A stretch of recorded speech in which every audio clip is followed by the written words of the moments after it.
David जासूसी कहानियों के शौकीन थे। वह पूरे दिन जासूस मेहुल की किताबें पढ़ते थे। एक दिन जब वह अपनी किताब पढ़ रहे थे तो कोई अंदर आया।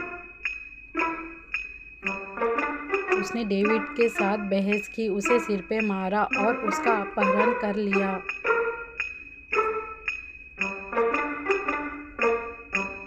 जासूस मेहुल के इसके बारे में सूचित किया गया और वह तुरंत डेविड के घर में आ पहुंचा। मेहुल की डेविड की किताब में एक नोट मिला था। फिर उन्होंने घर में 3 लोगों से पूछताछ की। पत्नी ने कहा, मैं सुबह से अपने कमरे में हूँ, आज अपने अध्ययन भी नहीं गई थी।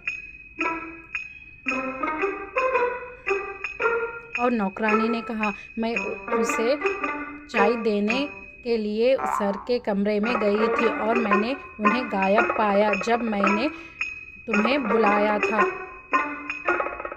बेटे ने कहा, मैं अपने पिता से बात नहीं करता हूँ और कभी उनके कमरे में भी नहीं जाता था। सुराग और 3 लोगों के दिए गए बयानों से देखते हुए क्या आप अनुमान लगा सकते हैं कि डेविड का अपहरण किसने किया होगा?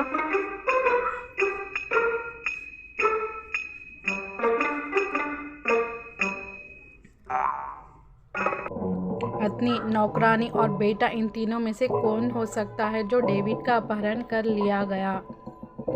अगर आपको सही जवाब पता है तो प्लीज़ आप कमेंट सेक्शन में आपका सही जवाब कमेंट करके बता सकते हैं कि डेविड का अपहरण किसने किया। इन तीनों में से पत्नी, नौकरानी और बेटा, इन तीनों में से कौन हो सकता है जो डेविड का अपहरण कर लिया गया था?